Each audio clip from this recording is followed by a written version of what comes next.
is kind of off topic, but I noticed the Big 12 this week, and a lot of teams nationally are making a big push for college football mental health awareness week. What is the importance of making sure your guys are just mentally well off the field? Well, it's all of us, right? I mean, we live in a society that's driven with fast, and we all have anxiety, and anxiety causes problems. And mental health's been an issue since we've walked the face of the earth, and it's just never been talked about. People discard it and act like it's going to go away, and it's not. I bet that there's probably 90% of the people in this room that have had somebody in their family at some point that has had some type of anxiety or mental health issues. And now the good news is people are discovering that it's a fact, and people can admit it and get help. And it's very, very important. And we've made huge strides here. We just hired another person 2 weeks ago. For what? Mental health. For counseling for the team? Mm-hmm. And the coaches. You guys have We have 3 people now that we're tied in with the medical school in Tulsa. And we started it a few years ago, and it's grown since Dr. Shrum has been involved, and with Chad, and we have people that are tied in, and we have more outlets now for players or coaches or anybody that needs some type of counseling than we ever had before. And they're in demand everywhere in the country, in my opinion. And I think it's a positive for us.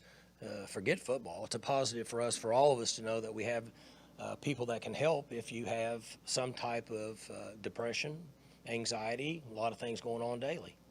Thank you. Mm-hmm. You look back on your career and kind of wish that maybe that was a little more common, and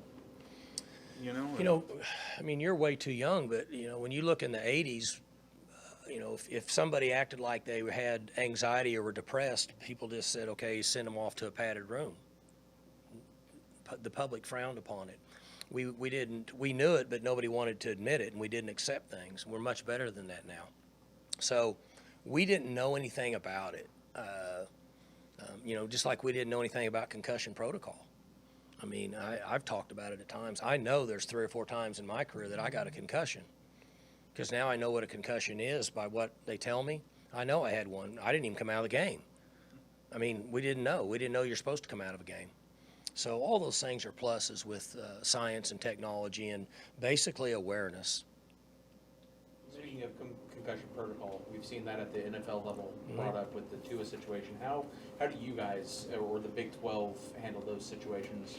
So they have a protocol that's, or procedures, I should say, that are in place. And then anytime we have this, and we've been fortunate that, we wear those things on our helmets in practice now that have been really, really good, because most of your just what I would call mild concussions would be in practice, because it's not the big hits, with the exception of, like the unfortunate situation with Tua the other day.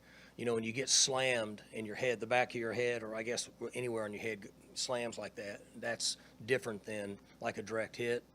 And it's the continued hits is what they tell us that causes this.